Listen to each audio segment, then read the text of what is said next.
बाहरी आक्रमणकारियों से बार बार परास्त होने के कारण हिंदू समाज बहुत ही हीन भावना से ग्रस्त हो रहा था। मुस्लिम समाज स्वयं को शासक मानकर और हिंदुओं को बार बार युद्ध में हराने वाला मानकर अभिमान से ग्रस्त हुआ। हिंदुओं को बहुत ज़्यादा हीन भावना से देखने लगा। इसी कारण हिंदुओं और मुसलमानों में प्रेम और मेल मिलाप स्थापित नहीं हो पा रहा था। हिंदू मुसलमानों को बाहरी आक्रमणकारी समझकर उनसे दूरी बनाए रखने लगे। मुस्लिम शासकों का व्यवहार हिंदुओं के प्रति क्रूरतापूर्ण था, जिसके कारण दोनों समुदायों में दूरियां कम नहीं हो रही थीं। ऐसे अंधकार में समय में भक्ति आंदोलन का उदय हुआ। भक्ति आंदोलन में महान संत चैतन्य महाप्रभु, भक्त कबीर जी, गुरु नानक देव जी, रविदास जी, गोस्वामी तुलसीदास, गुरु रामानंद जी, सूरदास जी और मीराबाई जी प्रमुख थे। इन सब संतों ने प्रभु भक्ति के साथ साथ आपसी प्रेम और मेल मिलाप से रहने पर बल दिया और हिंदू मुसलमानों में घृणा को कम करने पर जोर दिया। गुरु नानक देव जी सिखों के पहले गुरु थे। वे परमात्मा की भक्ति का और प्रेम से मिलकर रहने का संदेश देते रहे। इनके बाद सिखों के 9 गुरु और हुए। अंतिम गुरु थे श्री गुरु गोबिंद सिंह। गोस्वामी तुलसीदास जी श्री राम उपासक थे। उन्होंने इसी काल में श्री रामचरितमानस नाम की ग्रंथ की रचना की, जो कि हिंदुओं में बहुत महत्वपूर्ण है। हिंदुओं के घरों और मंदिरों में इस ग्रंथ का पूर्ण श्रद्धा और प्रेम से पाठ किया जाता है। सूरदास जी एक महान कवि और कृष्ण उपासक थे। नेत्रहीन होते हुए भी उन्होंने भगवान श्री कृष्ण की लीलाओं का बहुत सुंदर वर्णन किया। मीराबाई श्री कृष्ण उपासक थीं।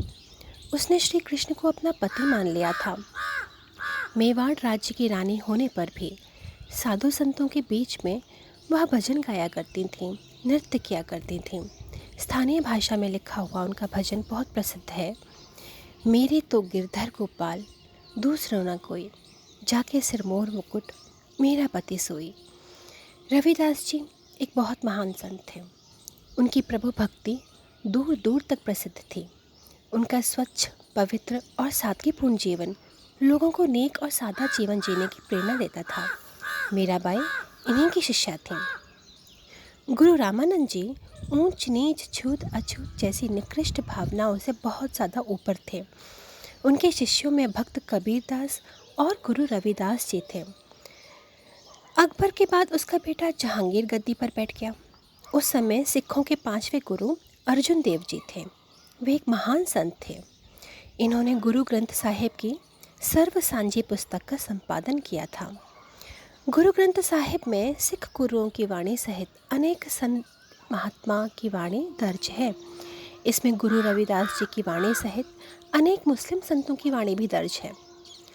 हरमंदिर साहिब की बुनियाद एक मुस्लिम संत ने रखवाई गई थी। गुरु अर्जुन देव जी जैसे महान संत को जहांगीर बादशाह के शासनकाल में बहुत कष्ट देकर शहीद कर दिया गया, जिससे सिख समाज सहित सारा हिंदू समाज बहुत ज़्यादा दुख और शोक से भर गया। सिख समाज में प्रभु भक्ति के साथ साथ धर्म और आत्मरक्षार्थ शक्ति रूप में हथियारों की पूजा का विचार आने लगा। जहांगीर के बाद दिल्ली की गद्दी पर उसका लड़का शाहजहां आ गया। उसे भवन निर्माण का बहुत शौक था। उसने अपनी पत्नी की याद में आगरा में ताजमहल के नाम से एक मकबरा बनवाया। इसके अतिरिक्त उसने और भी कई भवन बनवाए। हालांकि सत्य यह भी है कि उस मकबरे से पहले, ताजमहल की नींव से पहले वहाँ शिव मंदिर हुआ करता था। शाहजहां के 4 पुत्र थे, जिन्होंने उसके जीवन काल में ही राजगद्दी के लिए युद्ध करना शुरू कर दिया था। औरंगज़ेब ने युद्ध करके अपने तीनों भाइयों को मरवा दिया और राजगद्दी पर अपना अधिकार कर लिया। इतना ही नहीं, उसने अपने पिता शाहजहां को भी नज़रबंद कर दिया, अर्थात कैद कर दिया। वास्तव में औरंगज़ेब संकीर्ण विचारों का बहुत ही स्वार्थी और कट्टर मुसलमान था और बहुत ही अत्यंत ही हिंदू विरोधी था। उसके शासनकाल में हिंदुओं पर बहुत अत्याचार हुए। उस समय सिखों के 9वें गुरु गुरु तेग बहादुर जी गुरुगद्दी पर विराजमान थे। एक बार कश्मीरी पंडितों का एक दल गुरुजी से मिलने आया। पंडितों ने गुरुजी से कहा, औरंगज़ेब बादशाह हमें मुसलमान बनने को मजबूर कर रहा है, उससे हमारी रक्षा करने वाला कोई नहीं है। बहुत आशा लेकर हम आपके पास आए हैं, हमारी उस दुष्ट पापी से आप रक्षा करिए। इसे सुनकर गुरु तेग बहादुर चुप हो गए। उनके पास ही उनका बेटा श्री गोविंद राय खड़ा था। उसने गुरुजी से कहा, आप चुप क्यों हैं? इन्हें उत्तर दीजिए। तब गुरु तेग बहादुर जी बोले, बेटा, धर्म की रक्षा के लिए किसी महान पुरुष के बलिदान की आवश्यकता है। तभी पास खड़ा बालक तत्काल बोला, आपसे बड़ा महापुरुष इस समय कौन है? गुरु तेग बहादुर बालक के कहने का आशय समझ गए और उन्होंने हिंदू धर्म की रक्षा के लिए बलिदान देने का निश्चय कर लिया। उन्होंने पंडितों से कहा, बादशाह को तुम कह दो कि गुरु तेग बहादुर हमारा गुरु है, आप उन्हें मुसलमान बना दीजिए तो हम भी मुसलमान बन जाएंगे। गुरु तेग बहादुर ने अपने कुछ साथियों के साथ वहाँ से दिल्ली के लिए प्रस्थान किया।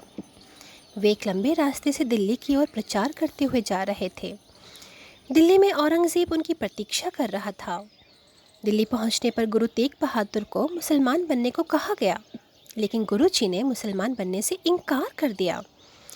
गुरुजी को उनके साथियों के साथ जेल में डाल दिया और फिर एक एक करके उन सब की हत्या कर दी निर्मम तरह से। दिल्ली में जिस स्थान पर गुरु तेग बहादुर जी शहीद हुए, वहाँ पर गुरुद्वारा शीशगंज बना हुआ है। गुरु तेग बहादुर जी के बाद उनके सुपुत्र श्री गोविंद राय जी गुरु गद्दी पर आए। वे एक विद्वान, धर्मात्मा और वीर बालक थे। उन्होंने सिखों को सैनिक ट्रेनिंग देकर उन्हें वीर योद्धा सैनिक बनाया। एक बार गुरुजी ने सिखों की एक बड़ी सभा बुलाई। नंगी तलवार हाथ में लिए सभा में आए और उपस्थित जनों को ललकार कर कहा, धर्म की रक्षा के लिए एक व्यक्ति के बलिदान की आवश्यकता है। कोई है जो अपना शीश देगा? सभा में सन्नाटा छा गया। फिर एक युवक उठा। गुरुजी उसे दूसरे तंबू में ले गए। तलवार से काटने की आवाज़ सुनाई दी और खून की धार तंबू से बाहर आई। खून से लथपथ तलवार हाथ में लिए गुरुजी पुनः सभा में आए। उन्होंने फिर एक और सिर की मांग की। फिर एक युवक खड़ा हुआ। उसे भी गुरुजी दूसरे तंबू में ले गए। फिर तलवार चलने की आवाज़ आई और खून की धार तंबू से बाहर आई। इस प्रकार वे 5 युवकों को एक एक करके तंबू में ले गए।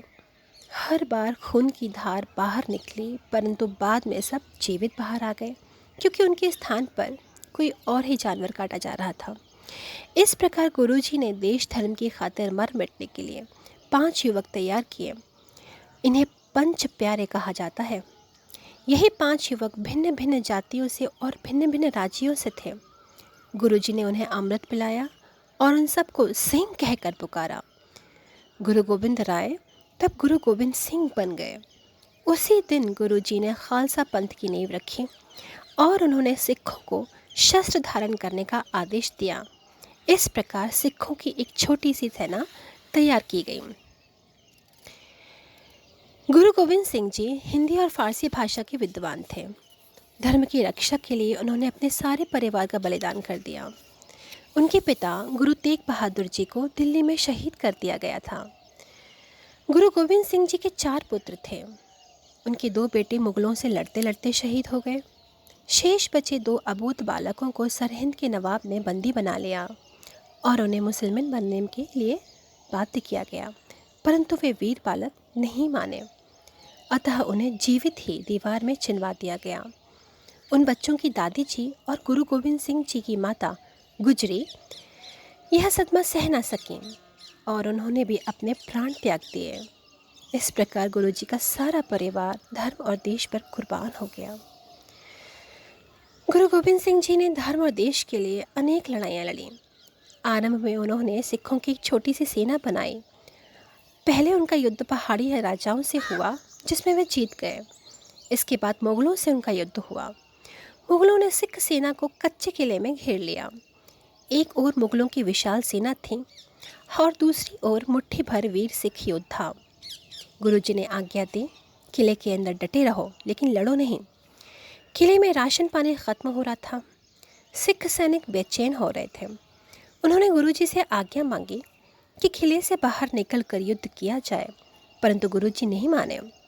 तब कुछ सिख सिपाही गुरुजी से मिले और उनसे कहा, हमें या तो युद्ध करने दो या यहाँ से निकल कर जाने की आज्ञा दो।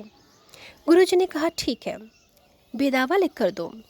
उन्होंने बेदावा अर्थात हम आपके शिष्य नहीं हैं और आप हमारे गुरु नहीं हैं, यह लिखकर गुरुजी को दे दिया और उस किले से निकल गए। जब ये सैनिक अपने घर पहुँचे तो उनकी महिलाओं ने उन्हें बहुत बुरा भला कहा। वह सभी शर्मिंदा होकर गुरुजी के पास वापस आ गए। इसी बीच मुगलों ने किले को घेर रखा था। तब शेष बचे हुए सैनिकों ने पंच प्यारों के रूप में गुरु बनकर गुरु गोविंद सिंह जी को तत्काल किला छोड़ने की आज्ञा दी। गुरुजी और मुगलों में मुक्तसर के स्थान पर भयंकर लड़ाई हुई। युद्ध के दौरान गुरुजी ने देखा कि कुछ सैनिकों ने बाहर से आकर मुगल सेना पर आक्रमण कर दिया और मुगल सेना युद्ध में हार गई। गुरुजी ने बाहर से आकर मुगलों पर आक्रमण करने वाले उन सैनिकों को देखा। वे सब मुगलों से लड़ते लड़ते भयंकर रूप से घायल हो गए थे और गुरुजी से मिलने की आशा में उनके प्राण अटके हुए थे। गुरुजी ने उन्हें पहचान लिया और उनको वरदान मांगने के लिए कहा। उन्होंने गुरुजी से बेदावा वाला कागज़ फाड़ देने की प्रार्थना करी। गुरुजी ने उन्हें कहा, तुम्हें मोक्ष पद मिलेगा। इन 40 सिखों को इतिहास में 40 मुक्ते कहा जाता है। भारतीय इतिहास ऐसे वीरों के बलिदान से भरा पड़ा है। राष्ट्र इनका सदा ऋणी रहेगा। गुरुजी के पास सिखों ने वंदा वीर बैरागी के नेतृत्व में कई लड़ाइयाँ लड़ी और कई नवाबों को हराकर अपना राज्य स्थापित कर लिया, परंतु बाद में सेना में फूट के कारण 749 साथियों के साथ बंदी बना लिए गए और तड़पा कर मार दिए गए। मरने वालों में इनका छोटा सा बेटा भी था। दक्षिण भारत में भी पंजाब की तरह मुस्लिम सरकार का विरोध होना शुरू हो गया था। वहाँ शिवाजी मराठा ने मराठों की एक सेना खड़ी कर ली थी जिसने मुगलों पर आक्रमण करना शुरू कर दिया था। शिवाजी अपनी माता जीजाबाई और समर्थ गुरु रामदास जी से अत्यंत प्रभावित थे, जो अत्यंत ही देशभक्त थे और धार्मिक विचारों वाले थे। शिवाजी ने छापामार युद्ध नीति को अपनाया और इस नीति पर चलते हुए उन्होंने मुगलों से कई दुर्ग जीत लिए। औरंगज़ेब, जो कि कुटिल राजनीतिज्ञ था, उसने शिवाजी को दिल्ली बुलवाया और उसे बंदी बनवा लिया। जैसे को तैसा की नीति पर चलते हुए शिवाजी ने पहले अपने रोगी होने का बहाना किया और कुछ दिन के बाद अपने स्वस्थ हो जाने की बात कही और इसकी प्रसन्नता में मिठाई बांटने की बात की। बड़े बड़े टोकरों में मिठाई बाहर भेजी जाने लगी। एक दिन अवसर पाकर वे भी एक टोकरी में बैठकर स्वयं जेल से बाहर आ गए। शिवाजी ने दक्षिण में आकर पुनः सेना इकट्ठी की और छापा मार युद्ध शुरू कर दिया और उन्होंने मुगलों के अनेक किले जीत लिए और दक्षिण में अपने नेतृत्व में हिंदू राज्य की स्थापना की। शिवाजी के बाद मराठा शक्ति में कमी नहीं हुई और कुछ समय बाद दिल्ली को भी उन्होंने अपने अधिकार में ले लिया। सन 1761 ईस्वी में अहमद शाह अब्दाली ने भारत पर आक्रमण किया। पानीपत के मैदान में मराठों और अब्दाली के मध्य युद्ध हुआ, जिसमें मराठों की हार हो गई। जीत के बाद अब्दाली वापस अपने देश चला गया। जब अब्दाली की सेना वापस जा रही थी तब उसको सिख छापामारों ने बहुत परेशान किया। घोड़ों पर चढ़कर आते और अब्दाली की सेना पर आक्रमण करते। सिखों को इसके लिए सज़ा देने के लिए कुछ समय बाद अब्दाली ने पंजाब पर हमला कर दिया और एक स्थान पर खड़े हुए हज़ारों सिखों को उसने शहीद कर दिया। इतिहास में ये घटना घल्लू घारा के नाम से जानी जाती है। अब्दाली ने यद्यपि मराठा और सिखों को हरा दिया था तो भी ये शक्तियाँ समाप्त नहीं हुई थीं। बाद में महाराजा रणजीत सिंह के नेतृत्व में पंजाब में सिख राज्य की स्थापना हुई।